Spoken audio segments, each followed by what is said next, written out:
What comes to mind when you hear the name Nietzsche?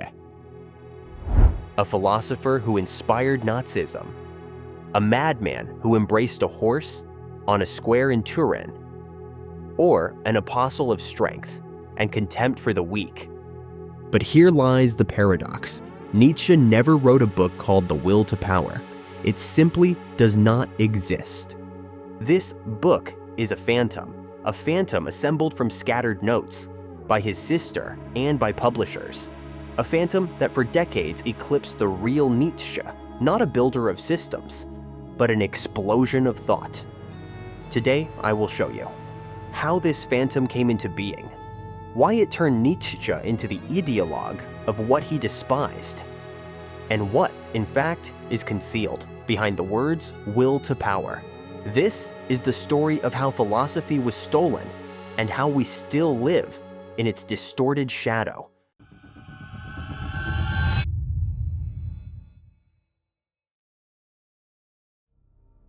January 1889. Turin, a tall man with thick mustache, steps out of his house on Via Carlo Alberto. It is Nietzsche. On the square, he sees a coachman furiously whipping a stubborn horse. The crowd watches indifferently, and suddenly, Nietzsche rushes forward. He embraces the animal's neck and begins to weep. It was the moment of his mental collapse. He was led back home. For 2 months, he lay motionless. From that day on, he fell silent. He lived 11 more years in silence, cared for by his mother and sister in a state of gentle madness. And precisely then began his posthumous career, far louder and far more dangerous than his life in reason.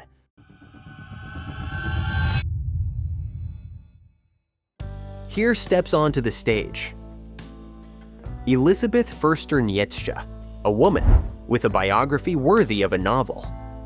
She married the fanatical anti-Semite Bernhard Förster. Together, they attempted to found an Aryan colony in Paraguay, a utopia for pure Germans.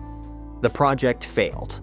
Her husband took his own life, and Elisabeth returned to Germany, and became the mistress of her brother's legacy. A ruthless mistress. She erased passages where he expressed disgust toward her. She hid letters. She forbade publications. And most importantly, she took scattered aphorisms and drafts and turned them into a book, The Will to Power. Yes, Nietzsche had the intention to explore this theme, but he wrote not in systems, but in lightning bolts. "I am not a man, I am dynamite," he once declared. Hegel built his system like a cathedral, every element fitted into the architecture. Nietzsche, by contrast, was a philosopher of ruptures. His thought was not a cathedral, but an explosion. That is why, from his fragments, one could so easily montage something he himself never wrote. Under her editorship, a 20-volume collected works was published. It became the standard for almost half a century. Only in 1967 did Italian scholars finally publish Nietzsche's authentic texts, lifting the filter of his sister. If you want philosophy without distortions, subscribe. Here we unmask myths, not repeat them.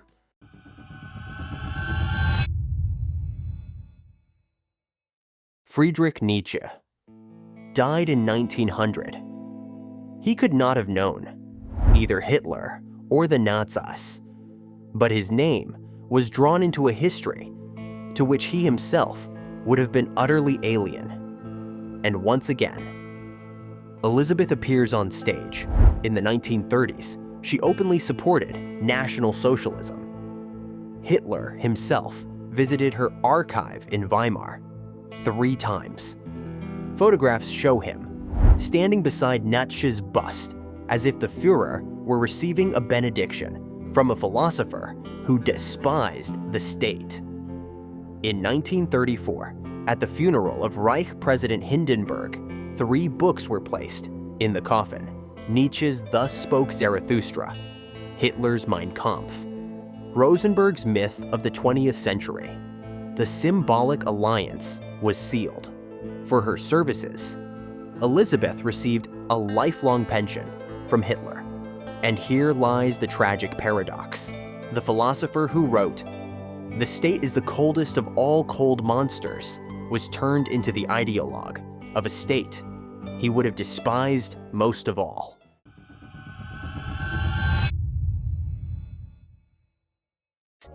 Myth 1. The will to power equals political power. We are accustomed to think of power as politics, the right to command, to control, to rule over others. But in Nietzsche, it is something entirely different.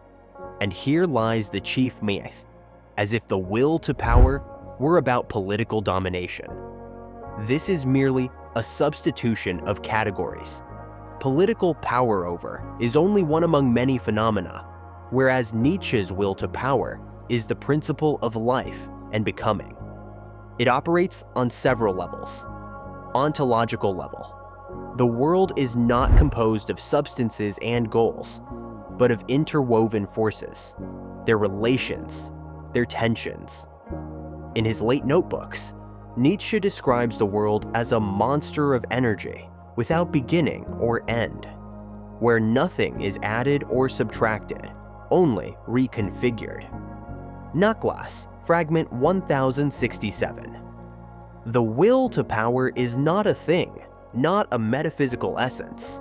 It is the name for the inner tendency of forces toward intensification, toward overcoming resistance, toward expanding their own form.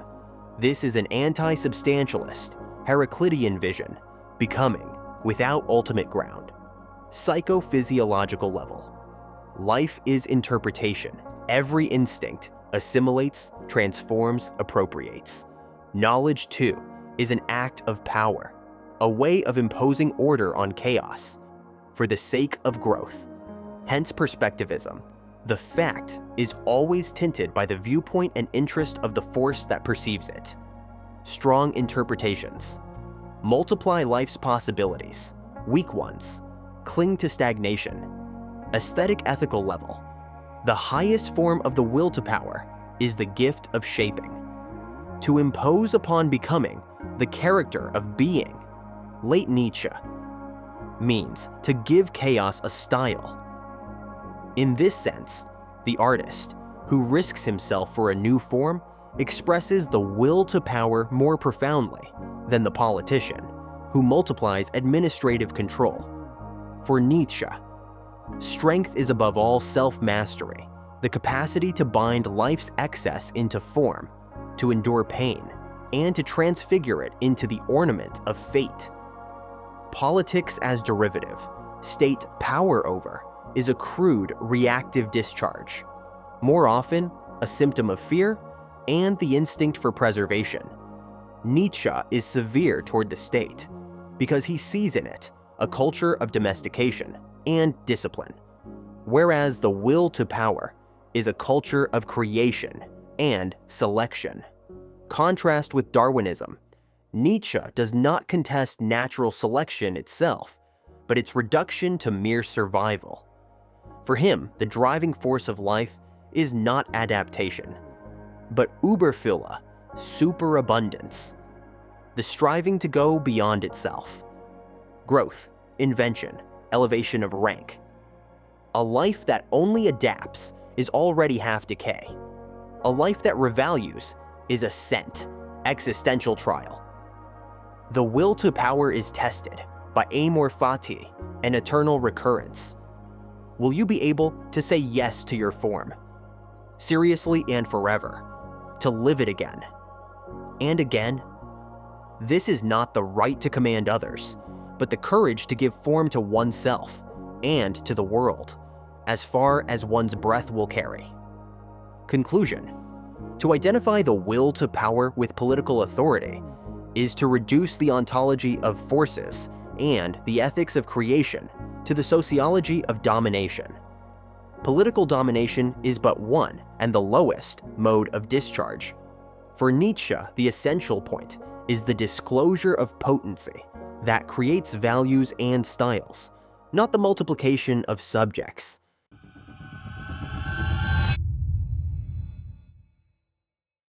Myth 2. Nietzsche as a philosopher of Nazism. This is perhaps the most persistent misconception. Nietzsche is said to have been the prophet of the Reich, but if we look closely, his philosophy is the very antithesis of Nazism. At bottom, this is the result of a methodological error, the confusion of Nietzsche's ontology of becoming with the Nazi ideology of essence, anti-essentialism versus racial metaphysics. For Nietzsche, there are no things in themselves, no fixed essences. There are only relations of forces and perspectives of interpretation. Perspectivism. Any truth is an ordering in the service of life, not a revelation of racial nature. Nazism, by contrast, asserts one dogmatic truth and a biological essence. Precisely what Nietzsche's critique of metaphysics and the morality of truth is directed against. Cosmopolitanism of the good Europeans versus nationalism.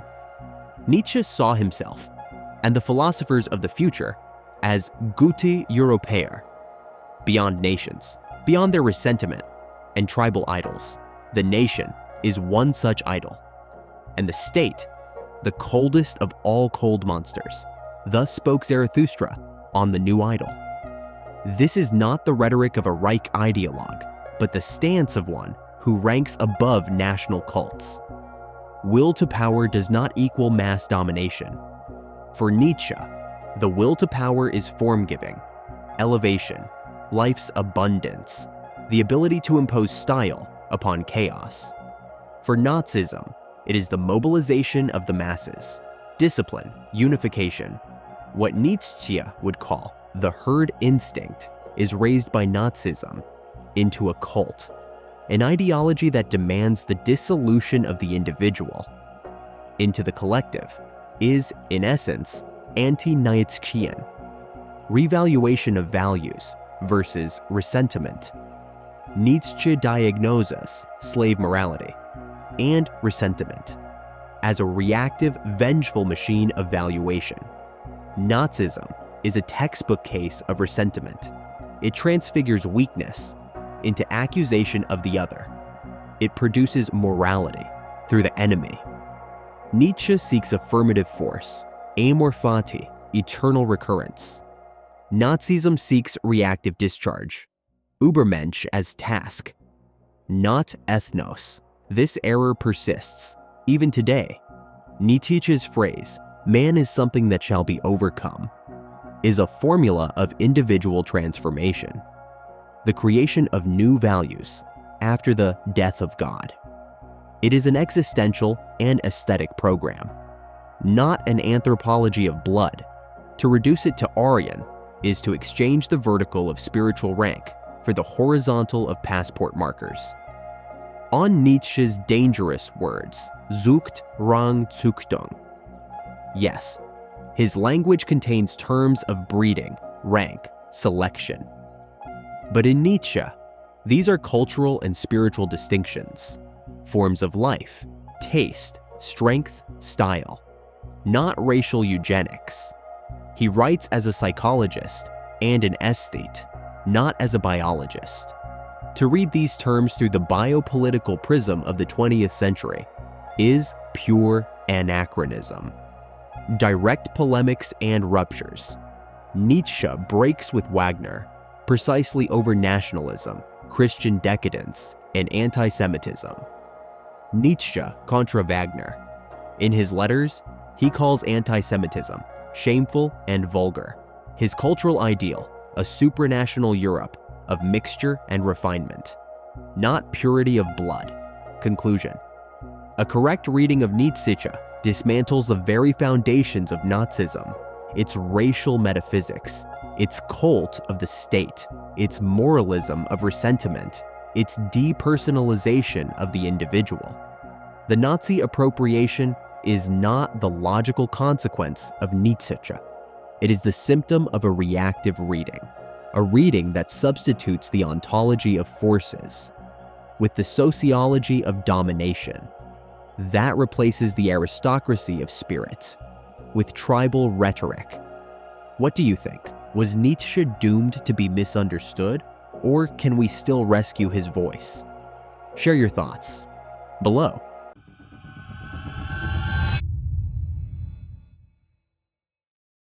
Myth 3. Übermensch equals ARYAN. This is perhaps the crudest distortion of Nietzsche's thought. The Nazis turned the image of the Übermensch into a slogan of Aryan superiority. But for Nietzsche, the word has nothing to do with blood or race. It is an existential challenge to man. Man as passage, not goal. In Zarathustra, Nietzsche says, "Man is a rope stretched between the animal and the overman, a rope over an abyss." Also sprach Zarathustra, prologue, section 4. Man for him is not the final point of evolution, but a bridge. The Übermensch is not a new breed, but the one who can overcome humanity. In its current form, fear, weakness, dependence on external guarantees, death of God as condition, the Übermensch appears where old foundations collapse. God is dead. It is not a biological mutation, but a cultural existential experiment. Who will be able to create new meanings when the old ones no longer hold? Creator of values, not master by blood. Nietzsche writes, "I teach you the overman. Man is something that shall be overcome." Zarathustra, prologue, section 3. The point is to affirm life as a whole, including its suffering and its chaos. And upon that, yes, to build new values. The Übermensch is the one who endures the trial of eternal recurrence, an amor fati, individual ordeal, not collective status. The Nazis made the Übermensch a slogan of the crowd, a collective banner. For Nietzsche, it is always a solitary figure, the wanderer and hermit, the one who goes against the herd. The greatness of the Übermensch is measured not by followers, but by the ability to endure solitude and to say yes to one's own destiny. From aesthetics to ethics, the will to power here manifests as form giving, to turn the chaos of being into a style of life. The Übermensch is the figure of the artist, the legislator of new values, not an ethnic ideologue. Conclusion. The Übermensch is neither Aryan, nor German, nor master. It is a figure of spiritual courage, the one who, after the death of God, dares to be the legislator of meaning. And this challenge is addressed to all, not to a nation, but to each who is ready to risk and to overcome the human within himself.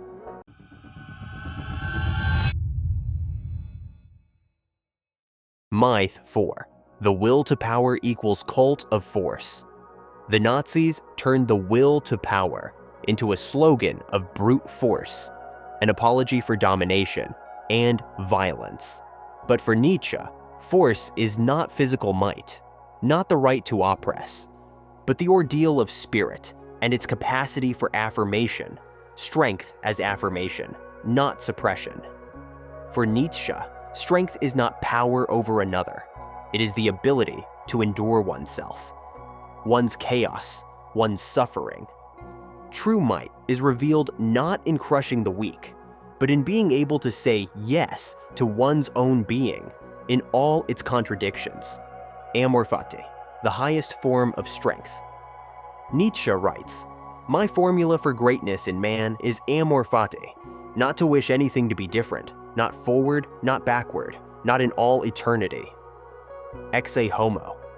Strength here means the ability to love one's fate, including pain, including contingency, including loss. Love of necessity is a radically different conception of power than the cult of brute force among the ideologues of the Reich. Eternal recurrence, the trial of might. Imagine living your life over and over, endlessly. Could you consent to it? For Nietzsche, the strong one is the one who endures this trial, who does not flee, does not curse, but affirms life in its entirety. The yes to eternal recurrence is the summit of the will to power, where might is measured, not by victories, but by the capacity to bear eternity. Strength as form-giving. The will to power is the gift of imposing form upon chaos, of giving even suffering a style, the artist, the philosopher, the creator of new values. These are Nietzsche's images of strength, political or military power. Without the capacity for form-giving is for him only a symptom of weakness, an instinct of defense, not an expression of life's true abundance, reactive and active force. Here lies the crucial distinction. Reactive force, the drive to suppress, to control, to avenge. It springs from resentment, from weakness. Active force, the capacity to create, to affirm, to elevate the rank of being. This is the will to power in Nietzsche's sense. Conclusion: the will to power is not a cult of brutality. It is a criterion for distinguishing weak reactivity from strong affirmation. True might is not power over others, but the strength to endure one's fate, to transgribute suffering into style, and to say yes to eternal recurrence. Nihilism, the framework. All these themes are rooted in Nietzsche's central diagnosis, nihilism. What does nihilism mean? That the highest values devalue themselves. Naklas, 1887, fragment 2127. The death of God leaves a vacuum. The will to power and the Übermensch are answers to that vacuum. Not politics, not sociology, but ontology and an existential challenge.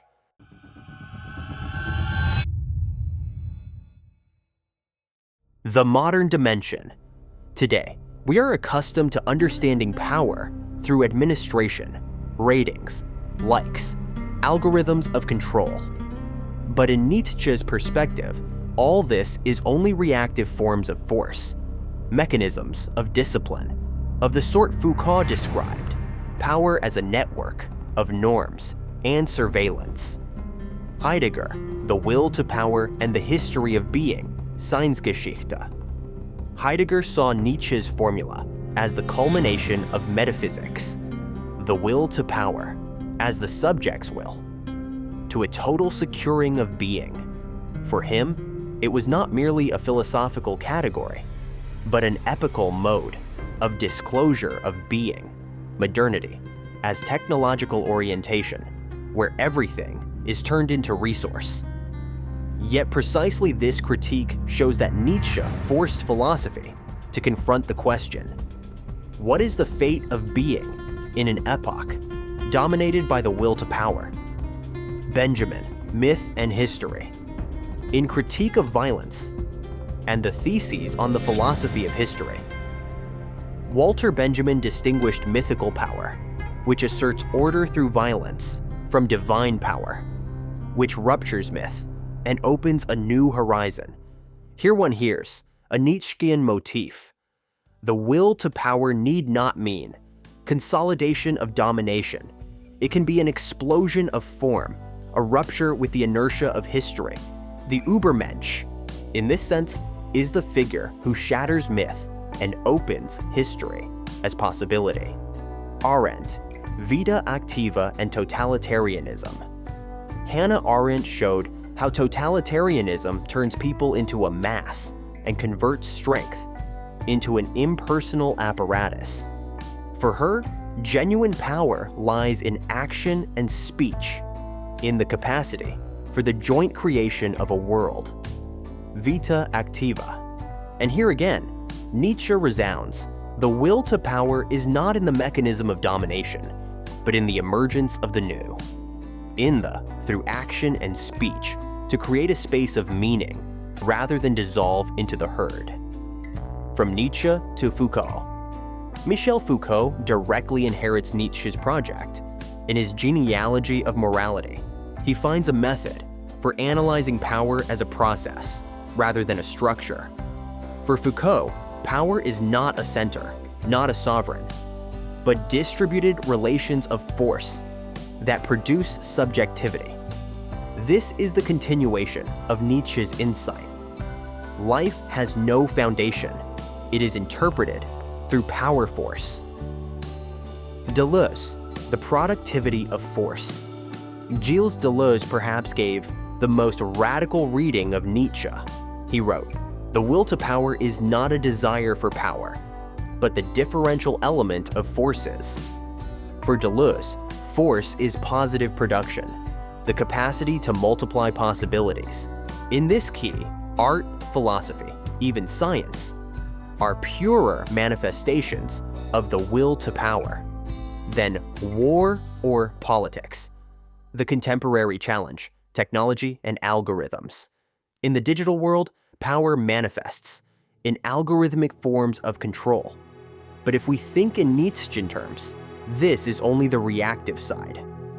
True will to power is seen where we do not passively submit to algorithms, but create new forms of life, meanings, and values within this medium. A meme, a painting, a thought, a line of code. All these are acts of form giving, where the chaos of digits becomes style, existential horizon. The question, will you be able to say yes to your fate, becomes even sharper in an age of instability, climate crisis, technological risks, wars. Nietzsche is relevant precisely because his will to power is not about domination, but about the courage to affirm life when no guarantee is given. This resonates with Camus and his image of Sisyphus. One must imagine Sisyphus happy. The same challenge as Nietzsche's Amor Fati. Conclusion, from Heidegger to Foucault, from Benjamin to Arendt, 20th century philosophers read in Nietzsche not an apologist of force, but a thinker of becoming and creativity. One who left us the challenge to live not for survival and control, but for the creation of new horizons, of being. The will to power today comes alive. Wherever human beings and culture do not merely adapt to chaos, but transform it into a space for creativity, whether in art, science, or life itself. If this journey through Nietzsche sparked new questions for you, hit the bell. The next videos will dive even deeper into the thinkers who wrestled with him. Finale, Nietzsche shattered myths, but left us a challenge. The will to power, not domination, but creation. The Übermensch, not a race, but a task. Strength, not suppression, but the capacity to say yes to everything that is. And the question remains open. Will you be able to accept your life as if you had chosen it again for all eternity?